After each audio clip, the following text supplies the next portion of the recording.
नाशिकमध्ये मांजामुळे तरुणाचा मृत्यू. दाजीला भेटायला आलेल्या तरुणाचा मांजाने गळा कापला. आज मकर संक्रांतीनिमित्त ठिकठिकाणी पतंग उडवण्याची मोठी परंपरा आहे. मात्र पतंग उडवताना आता नायलॉनचा मांजा दिवसेंदिवस घातक ठरताना दिसत आहे.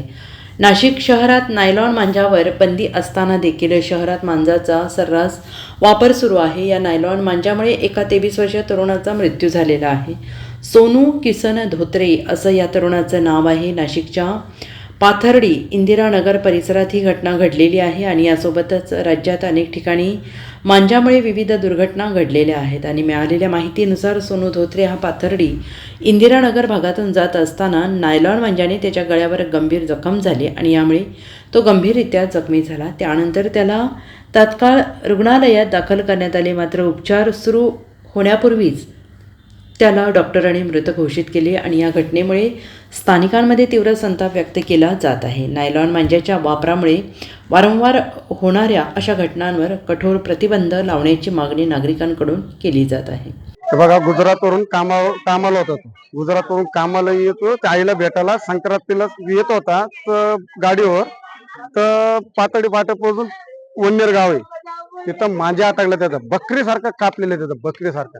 तर इथलं एसपी डीएसपी काय करतात मला एवढं सांगा. तुम्ही बंदी घातला असता तर तो माणूस वाचला असता का नाही? किती वर्ष वर्ष होतं त्याचं? 26 वर्षाचा होता. 26 वर्षाचं. नाव काय होतं त्याचं? सोनू किसन धोत्रे. आणि त्याच्या घरी कोण कोण आहे? त्याची आई, एक भाऊ आहे.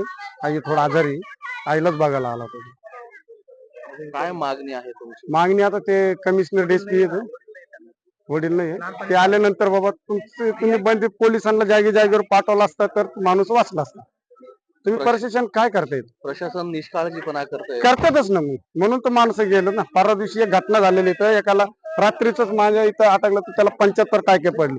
मग तुम्ही पोलिस डिपार्टमेंट किती इथं 4-4, 5-5 जण जर पाठवला असतं तर जिथं पतंग उडायची बंदी झाला असता तर तो माणूस टाळून गेला असता ना. तुम्ही कोण नातेवाईक आहात? मामाचा पोरगा आहे, सख्या मामाचा पोरगा. Bureau report, SBN Marathi, Nashik.